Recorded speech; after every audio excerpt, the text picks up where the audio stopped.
코로나19 바이러스의 전파가 수도권을 중심으로 다시 확산세를 보이고 있습니다. 지금 이 시기에 가장 중요한 것은 아무리 강조해도 지나치지 않을 개인의 생활 방역일 것입니다.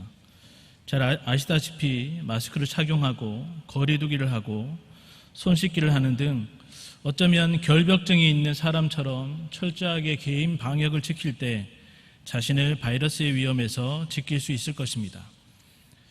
이와 마찬가지로 성도로서 철저하게 지켜야 할 개인 방역, 즉 영적인 개인 생활 방역이 있습니다. 바로 하나님에 대한 불신앙적인 모습이 있지 않는지 늘 살피고 점검하여 성도라는 그 이름답게 스스로를 거룩히 지켜나가는 것입니다. 특별히 악이 강연한 이 세대에 하나님 나라를 위한 사단과의 영적 정쟁을 앞장서 싸우는 주의 군사로서의 정체성을 자각하고 있는 성도라고 한다면 불신앙적인 요소들이 1도 틈타지 않도록 매 순간 영적인 생활 방역에 신중을 기해야 할 것입니다. 만약 그렇지 않고 방심하거나 또 어중간한 영적 태도를 보이면 순식간에 돌이킬 수 없는 결과를 초래할 수도 있기 때문입니다. 이에 오늘 우리가 살펴볼 사사기는 하나님에 대한 이스라엘 백성들의 불신앙적인 모습들을 아주 적나라하게 보여줌으로써 오늘날의 성도들로 하여금 경각심을 일깨워주고 있습니다. 잘 알다시피 여호수아를 필두로 하여 이스라엘 백성들은 약속의 땅 가나안을 정복하는 전쟁에서 승리하였고 각 지파별로 그 기업 땅을 분배받았습니다. 사사기는 여호수아가 죽은 후 이제 각 지파들이 분배받은 땅을 정복하는 전쟁의 모습을 그 시작으로 하고 있습니다. 특별히 오늘 본문은 각 지파별 정복 전쟁 가운데 나타난 하나님에 대한 이스라엘 백성들의 불신앙적인 모습의 시작과 진행과 끝이 어떠한지를 잘 보여주고 있다고 할 수 있습니다. 그렇다면 이스라엘 백성들의 불신앙적인 모습은 구체적으로 어떠해 있는지 살펴봄으로써 오늘날의 성도들, 특별히 영적 전쟁을 싸우고 있는 주의 군사들이 주의해야 할 불신앙의 특징은 무엇인지 본문을 통해 함께 은혜를 나누기를 원합니다. 첫째로 하나님에 대한 불신앙의 시작은 바로 하나님보다 자신을 의지하는 것에서 출발합니다. 우리 본문 22절에서 26절의 말씀을 다 같이 합독하겠습니다. 시작. 요셉 가문도 베델을 치러 올라가니 여호와께서 그와 함께 하시니라. 요셉 가문이 베델을 정탐하게 하였는데 그 성읍의 본 이름은 루스라. 정탐꾼들이 그 성읍에서 한 사람이 나오는 것을 보고 그에게 이르되 청하노니 이 성읍의 입구를 우리에게 보이라. 그리하면 우리가 내게 선대하리라 하매 그 사람이 성읍의 입구를 가리킨지라. 이에 그들이 칼날로 그 성읍을 쳤으되 오직 그 사람과 그의 가족을 놓아보내매 그 사람이 헷 사람들의 땅에 가서 성읍을 건축하고 그것의 이름을 루스라 하였더니 오늘까지 그곳의 이름이 되니라. 아멘. 본문은 유다와 시므온 그리고 베냐민 지파에 이어서 남은 지파 중에서 가장 유력했던 요셉 지파의 정복 전쟁 내용이 소개되고 있습니다. 여기 요셉 가문은 므낫세와 에브라임 두 지파를 말하는데 그 두 지파가 연합하여서 전략상 요충지인 베델을 정복하기 위해 올라갔습니다. 이 베델은 야곱이 하나님을 만난 곳으로 하나님의 집이란 뜻으로 불렸지만 23절에 보니 그곳 원주민들은 그 성읍을 여전히 루스라고 부르고 있었습니다. 그리고 이러한 베델을 정복하는 싸움 또한 앞선 전쟁들처럼 여호와께서 함께 하시는 영적 전쟁임을 밝히고 있습니다. 그러나 그 뉘앙스는 여호와께서 함께 하심으로 당연히 승리한다는 공식을 깨트리는 반전을 암시하고 있음을 이어지는 내용에서 확인할 수 있습니다. 23절에 요셉 가문은 견고한 베델을 정복하기 위해 먼저 정탐꾼을 보냈다고 했는데 이는 어떻게 보면 현명하고도 일반적인 군사 전략이라 할 수 있습니다. 그러나 앞서 밝힌 대로 이 전쟁은 여호와 하나님이 함께 하시는 영전, 즉 거룩한 전쟁으로 오직 여호와 하나님만을 의지하며 싸워야 하는 전쟁임을 생각할 때 요셉 가문의 지금의 행동은 분명히 문제가 있었습니다. 이는 앞서 나오는 유다 지파의 정복 전쟁과 비교하면 더욱 분명하게 드러납니다. 1절 이하에 보면 하나님께 출정 명령을 받은 유다 지파에게서는 그들만의 구체적인 전략 전술은 전혀 언급되지 않고 전쟁에서 승리했음이 기술되어 있는 반면에 요셉 지파는 그들의 전략이 먼저 소개되고 있는 것입니다. 이는 요셉 지파가 하나님을 전적으로 의지함으로 전쟁에 임했다기보다 자신들의 지혜와 힘을 활용해서, 즉 하나님보다는 자신들을 더 의지함으로 전쟁에 임하고 있음을 보여줍니다. 이렇게 하나님을 의지하지 않고 자기 스스로를 더 의지하는 것은 곧 불신앙의 시작임을 이어지는 내용에서 확인할 수 있습니다. 정탐꾼들은 그 성읍에서 나오는 한 사람을 보고 이 성읍의 입구, 즉 몰래 들어갈 수 있는 비밀 통로 같은 것을 알려주면 우리가 내게 선대하리라고, 즉 전쟁에서 이기면 너와 너희 가족을 살려주겠다고 약속을 하였습니다. 그리고 요셉 가문은 그 정보를 기반으로 칼날로 그 성읍을 쳐서 승리하였고, 앞서 약속한 대로 오직 그 사람과 그의 가족을 놓아 보내주었습니다. 여기서 문제는 요셉 가문이 하나님의 명령, 즉 가나안 족속과 어떠한 언약도 맺지 말라는 하나님의 말씀을 어기고 불순종했다는 것입니다. 하나님께서는 신명기 7장 2절에서 너는 그들을 진멸할 것이라 그들과 어떤 언약도 하지 말 것이여 라고 하셨고, 사사기 2장에서는 너희는 이 땅의 주민과 언약을 맺지 말며 라고 이 일에 대해 이스라엘 백성들을 책명하셨듯이 어떤 이유를 막론하고 가나안 족속과 언약을 맺는 것은 잘못된 것이었습니다. 혹 이것을 두고 여리고성의 정탐 및 라합 사건과 다를 것이 무엇이냐라고 한다면, 라합은 하나님에 대한 신앙 고백을 함과 더불어 이스라엘 민족에 포함되었으나 여기 이 사람과 그 가족은 전혀 그렇지 않았습니다. 오히려 그들은 햇사람들의 땅에 가서 성읍을 건축하고 그것의 이름을 루스라 하였고 오늘까지 그곳의 이름이 되었다고 했습니다. 즉 요셉 가문이 하나님의 명령을 어긴 결과 하나님을 대적하는 우상 숭배 무리들이 그들만의 폐역한 문화를 가지고 계속해서 존속하게 되었던 것입니다. 이런 어처구니 없는 일이 생겨난 원인이 무엇이겠습니까? 그것은 바로 하나님이 함께 하심에도 불구하고 하나님이 아닌 자기 스스로를 더 믿고 의지했기 때문입니다. 그리고 그렇게 하나님보다 자신을 더 앞세우는 교만은 하나님에 대한 불신앙, 불순종으로 이어져 결국 이것이 죄악의 문을 여는 단초가 되고 만 것입니다. 아담과 하와가 하나님의 말씀에 불순종하여 원죄를 저질렀을 때 사단의 깸에 빠진 결정적인 순간이 언제였을까요? 먹지 말라고 한 열매를 다시 보았을 때 보암직하고 먹음직해서였을까요? 아니면 먹어도 결코 죽지 아니하리라는 사단의 거짓말 때문이었을까요? 물론 이러한 것들도 영향을 미치긴 했겠지만 결정적인 순간은 아마 너희가 하나님과 같이 된다는 것 때문이었을 것입니다.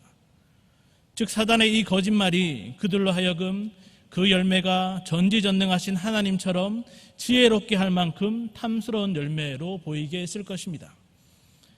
그렇다면 하나님과 같이 된다는 것은 인간에게 어떤 의미가 있겠습니까? 이는 하나님을 의존하며 살아야 할 인간이 더 이상 하나님이 필요 없는 존재와 상태가 됨을 말합니다. 쉽게 말해서 하나님이 아닌 자신의 지혜와 힘과 경험을 의지하며 사는 것을 말하며, 이는 곧 하나님을 믿을 필요도 없으며 그 말씀에 순종할 이유도 없게 됨을 말하는 것입니다. 그러나 저와 여러분이 잘 알고 있듯이 유한한 인간은 하나님 없이 살 수 없는 존재입니다. 에덴 동산에서의 아담과 하와를 시작으로 죄로 죽었던 우리들이 예수 그리스도의 구속의 은혜로 살아가는 오늘날에도 사람은 주님 없이 주를 의지하지 않고서는 그 존재의 의미와 목적을 찾을 수가 없습니다. 그럼에도 우리들의 삶의 순간순간은 어떠합니까? 하나님보다 자신을 의지하며 살 때가 많지 않았습니까?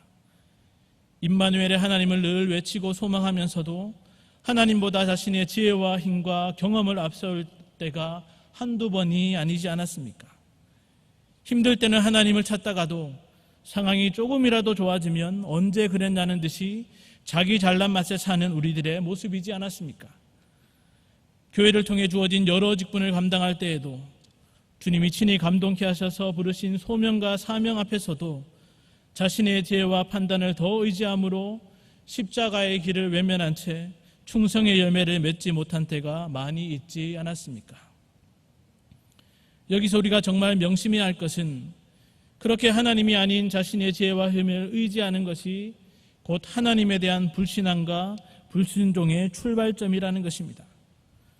하나님의 전지하심보다 무지한 자신의 지식과 지혜를 의지하고 하나님의 전능하심보다 유한한 자신의 힘과 능력을 자랑하고 하나님의 섭리와 인도하심보다 자기 마음 하나 다스리지 못하는 자신의 계획을 앞세우는 것은 하나님에 대한 불신앙의 판도라의 상자를 여는 것과 다름이 없음을 우리는 명심해야 하는 것입니다.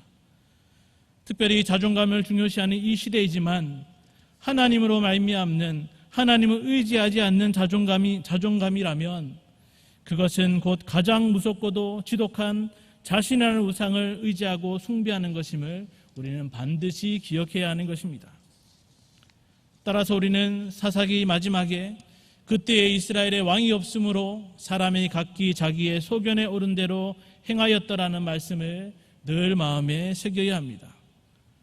즉 왕이 없었기 때문에 자기의 소견에 오른 대로 행한 것이 아니라 만왕의 왕 되신 하나님을 의지하지 않고 자신을 의지했기 때문에 모든 것의 통치자요 인도자요 보호자 되시는 하나님을 왕으로 믿고 섬기지 않는 불신앙의 쳇바퀴를 벗어나지 못했음을 기억하고 우리 삶의 거울로 삼아야 하는 것입니다. 정말이지 하나님을 향한 불신앙은 하나님이 아닌 바로 자기 자신을 의지함으로 시작됨을 명심하면서 우리가 믿고 또 의지할 분은 오직 여호와 하나님밖에 없음을 날마다 확신하며 믿음과 순종의 삶을 멈춤없이 걸어가는 성도님들 되시기를 간절히 바랍니다. 둘째로 하나님에 대한 불신앙의 절정은 하나님의 영광이 아닌 자신의 유익을 쫓을 때 끝없이 자행됩니다. 우리 본문 27절에서 33절의 말씀을 다 같이 합독하겠습니다. 시작. 므낫세가 벳스안과 그에 딸린 마을들의 주민과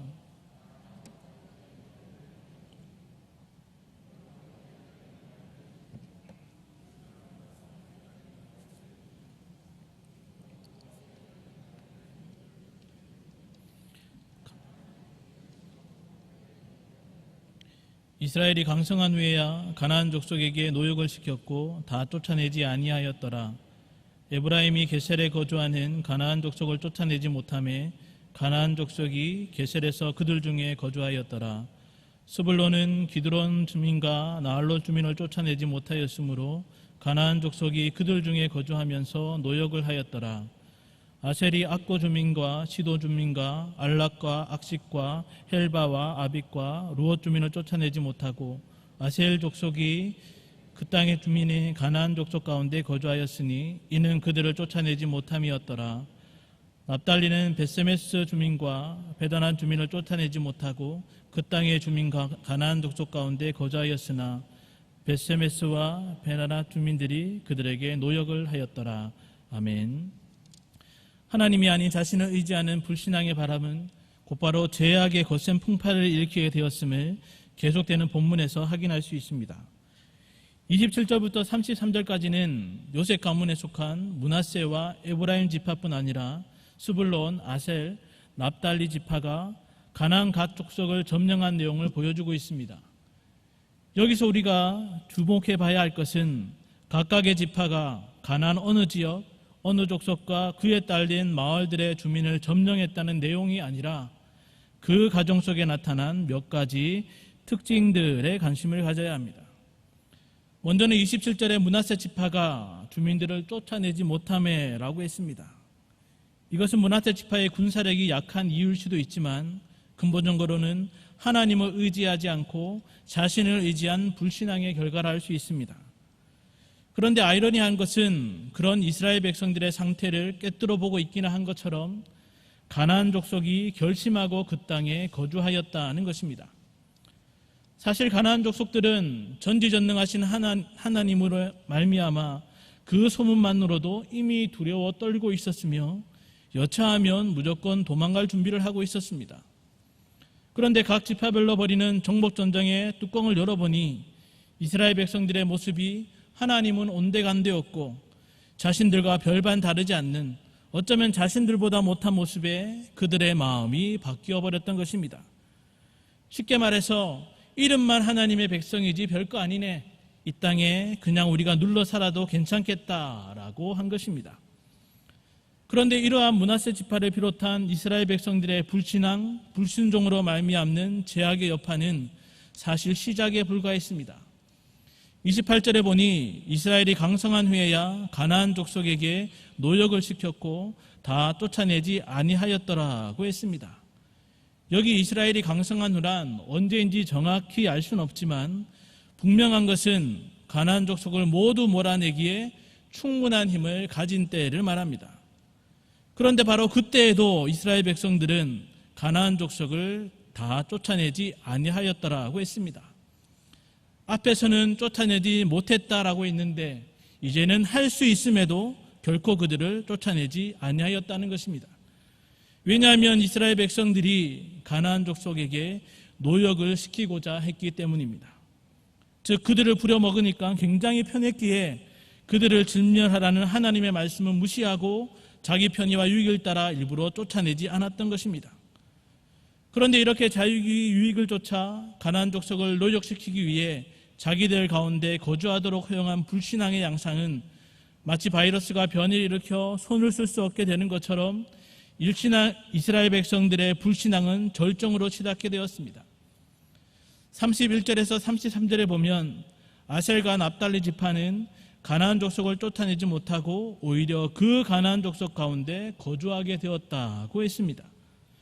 앞에서는 이스라엘 백성이 주체로 나왔지만 이제는 가나안 족속이 주체가 되어 오히려 이스라엘 백성이 그들에게 종속되는 양상을 띠게 된 것입니다. 특별히 납달리 지파는 태양신의 신전에 있는 우상숭배의 주요 도시 벳세메스를 그대로 방치함으로 가나안의 타락한 종교가 그들 안에 잔존토록 허용을 하였습니다. 아이러니한 것은 33절에 가나안 족속 가운데 이스라엘 백성들이 거주하게 되었음에도 가나안 족속들이 노역을 했다는 것입니다.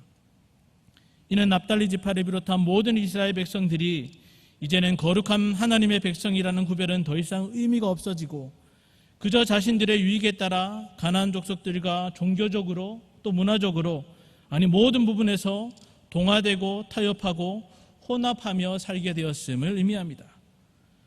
이렇게 하나님을 의지하지 않고 자신을 의지하는 불신앙은 결국 하나님이 아닌 자신의 유익을 쫓아 살아가는 죄된 삶의 모습으로 이어지고 걷잡을 수 없는 불신앙과 불순종의 나비 효과로 나타날 수밖에 없는 것입니다.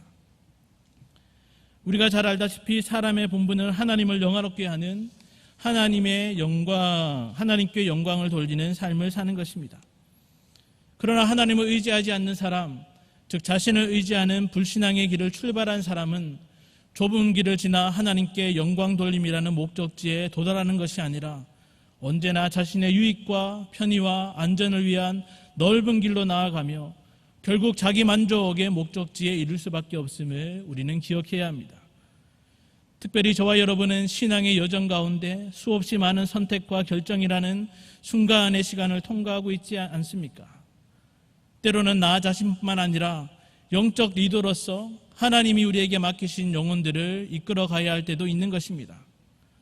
바로 그때마다 우리는 하나님의 기쁘신 뜻을 찾아 말씀을 묵상하고 기도하며 또 인내하고 기다리며 그렇게 하나님을 의지함으로 하나님의 인도하신 가운데 때론 힘겹게도 느껴지는 믿음의 그 한 걸음을 떼야 하는 것입니다. 그래야 할 때 우리는 예수님도 시험하고 유혹했던 사단의 공격을 이겨내고 하나님께 영광 돌림이라는 정도의 문을 열고 나아갈 수 있는 것입니다. 그렇지 않고 우리가 만약 우리 스스로를 믿고 의지함으로 섣부른 발을 내딛기라도 한다면 이 세상의 유익과 편안함과 부와 성공의 덫을 놓고 그 순간을 기다려왔던 사단의 유혹에 우리는 10중 8구 걸려들게 될 것이고 결국 자기 유익만을 쫓는 불신앙의 강야를 걷게 될 것입니다. 사사기에 나타난 이스라엘 백성들이 자기 생각대로 자기의 유익을 따라 한 번만이라고 타협하고 눈 감아주는 모습은 마치 데자뷰처럼 우리들의 삶 속에도 나타나고 있습니다. 그렇다면 그 이스라엘 백성들이 자기 유익을 따름으로 사사기 시대 동안 얼마나 많이 또 반복적인 불신앙의 삶을 살았는지를 정말 주의 깊게 들여다봄으로써 우리는 타산지석으로 삼아야 하지 않겠습니까? 즉 저와 여러분은 언제 어디서나 그리스도 예수의 좋은 군사로 자기 생활에 얽매이지 않고 하나님의 군사로 우리를 불러주신 주님을 기쁘시게 하는 멋진 주의 자녀들이 되어야 하는 것입니다. 정말이지 자기를 의지하는 불신앙은 결코 자기 유익을 따름으로 더 많은 불신앙의 고리로 연결됨을 명심하면서 오직 하나님의 기쁘신 뜻을 쫓아 매 순간을 하나님의 영광을 위해 살아가는 충성된 성도님들 되시기를 간절히 바랍니다. 셋째로 하나님에 대한 불신앙의 결말은 하나님의 은혜를 누리지 못하는 비참한 인생이 되고 맙니다. 우리 본문 34절에서 36절의 말씀을 다 같이 합독하겠습니다. 시작. 아모리 족속이 단 자손을 산지로 몰아넣고 골짜기에 내려오기를 용납하지 아니하였으며 결심하고 헤레스산과 아얄론 사알빔에 거주하였더니 요셉 가문의 힘이 강성함에 아모리 족속이 마침내는 노역을 하였으며 아모리 족속의 경계는 아그라빔 비탈의 바위부터 위쪽이었더라. 아멘. 34절에 아모리 족속은 단 자손을 산지로 몰아넣고 골짜기에 내려오기를 용납하지 아니하였다고 말씀하고 있습니다. 즉 단지파는 전세가 완전히 역전되어서 가나안 아모리 족속의 힘에 밀려 하나님께서 기업으로 허락하신 땅을 차지하기는커녕 산으로 쫓겨나고 말았습니다.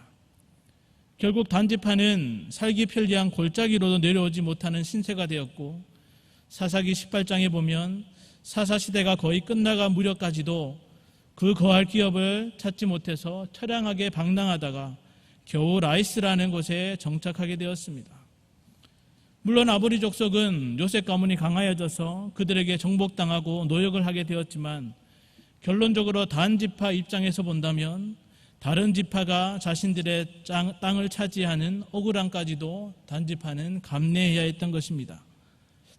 그리고 더 안타까운 것은 아모리 족속의 경계는 아그라빔 비탈의 바위부터 위쪽이었다라고 아모리 족속이 자신들의 입지를 더욱더 견고히 함으로 가나안 땅에 계속 거하고 있음을 밝히므로 이스라엘 각 지파의 정복 전쟁이 결코 실패로 끝났음을 알리면서 이 사사기 1장의 기록을 마무리하고 있다는 것입니다. 이렇게 하나님이 주신 축복의 땅에 정착하지 못하고 쫓겨나는 비참한 지경에 이른 단지파, 더 나아가 이스라엘 각 지파의 정복 전쟁이 결국 실패하고 말았다는 것에 종지부를 찍은 불명예를 안게 된 단지파의 모습은 하나님에 대한 불신앙의 결말이 결국 하나님의 은혜를 누리지 못하는 처참하고도 비참한 지경에 이를 수밖에 없음을 잘 보여준다고 할 수 있습니다. 성도 여러분, 우리가 하나님을 만나지 않았다면, 예수님을 믿지 않았다면 지금 어떤 삶을 살고 있겠습니까? 만일 우리 생에 주님이 없었다면, 주님의 은혜가 아니었다면 지금 우리 모습 이대로라도 남아 있겠습니까? 사실 저는 이런 만약의 일을 생각하기도 싫은데 여러분은 어떠하신지 잘 모르겠습니다. 어쩌면 우리는 주님이 베푸시는 은혜 안에 거하지 않고서도 때때로 부러워했던 불신자나 악인들의 형통의 삶처럼 살아갈 수도 있을 것입니다. 그러나 주님의 은혜의 영역 안에 있지 않는 인생은 찬양의 가사처럼 끝없이 솟아나는 슬픔과 뜻모를 괴로움으로 그 영혼이 어둠 속을 헤맬 것이며 뜻모를 삶의 의미를 쫓아 살아갈 것이고 결코 사망의 음침한 골짜기를 벗어나지 못할 것입니다. 왜냐하면 사람은 하나님을 즐거워하는 하나님이 베풀어 주시는 은혜로 참된 만족과 평안과 영생을 누리며 즐거워하는 존재이기 때문입니다. 따라서 우리는 너무나도 당연하고도 일상적인 것으로 치부해버리는 하나님의 은혜를 맛보아 산다는 이것이 얼마나 감사한 것인지 늘 기억해야 합니다. 또한 반대로 하나님을 떠나 그 은혜 안에 거하지 못하는 것이 얼마나 비참한 인생인지 결국 그 끝은 사망이라는 것에 경각심을 가지고 있어야 하는 것입니다. 그리고 무엇보다 하나님 안에 거하지 못하고 하나님의 은혜를 누리지 못하는 것은 바로 하나님에 대한 불신앙의 결과임을 반드시 명심해야 합니다. 정말이지 단지파의 모습이 우리들의 모습이 되지 않도록 불신앙의 시작이 되는 하나님이 아닌 자신을 의지하는 어리석은 자가 되어서는 안 됩니다. 자신의 유익을 따라 사는 것이 곧 불신앙으로 자신을 초토화시킬 수 있다는 사실을 무시하거나 그 진리에 둔감해서도 결코 안 됩니다. 하나님께서 이스라엘 백성을 통해 불신앙의 결말을 분명하게 보여주셨음에도 불신앙의 늪을 벗어나오려 하지 않는다면 하나님이 주시는 은혜는 온데간데 없이 오히려 하나님께서 경고하시는 대로 죄악의 올무와 덕과 채찍과 가시가 우리 삶을 끝없는 고통의 나랑으로 몰고 갈 것임을 반드시 명심해야 하는 것입니다.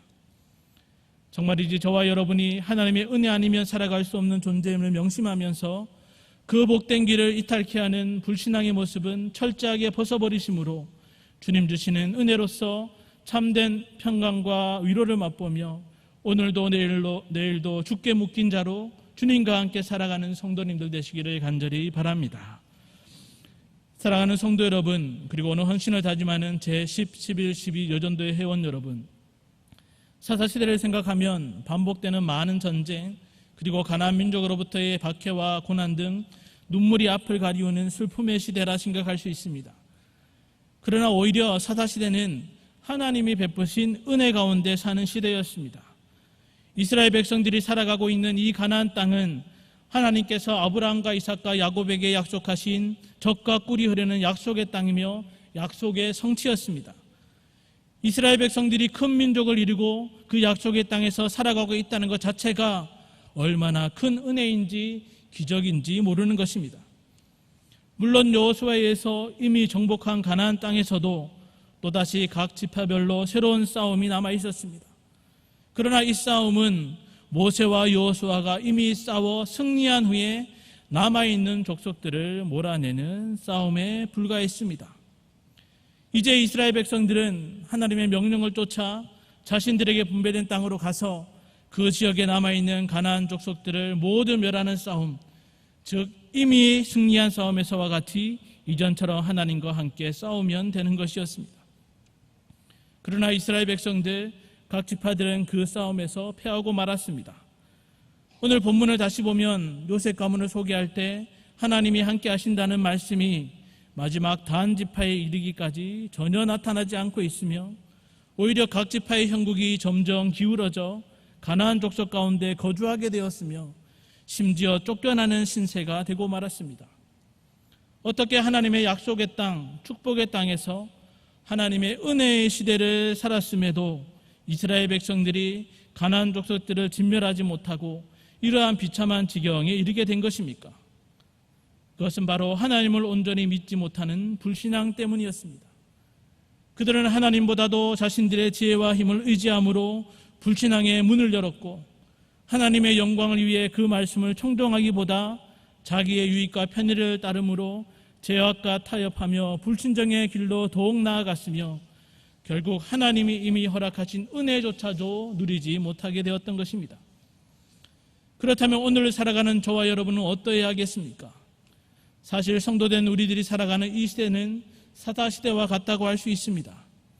즉 우리 또한 예수님의 십자가 대속을 통해 사단 마귀에게 완전히 그리고 이미 승리하신 주님의 승리의 시대, 구원의 시대, 소망의 시대, 그리고 은혜의 시대를 살아가고 있는 것입니다. 이제 우리는 주님의 완전한 승리 가운데 우리 각자에게 허락하고 맡기신 영적 전쟁을 싸워 나가면 되는 것입니다. 때로 우리가 거하는 초소에서, 우리의 일터에서, 무엇보다도 특별히 소명과 사명으로 불러주신 자리에서 작든지 크든지 또 쉽든지 어렵든지 그 영적 전쟁에서 싸워 승리해야 하는 것입니다. 그리고 그 승리의 비결은 다름 아닌 하나님의 말씀만을 온전히 믿고 따르는 것입니다. 정말이지 하나님을 향한 철저한 신앙, 믿음만이 우리로 하여금 예수 그리스도의 승리의 깃발을 높이 올리게 할 수 있는 것입니다. 따라서 우리는 이스라엘 백성들의 불신앙적인 모습이 혹여나 영적 전쟁 앞에 선 나의 모습은 아닌지 늘 살펴보아야 합니다.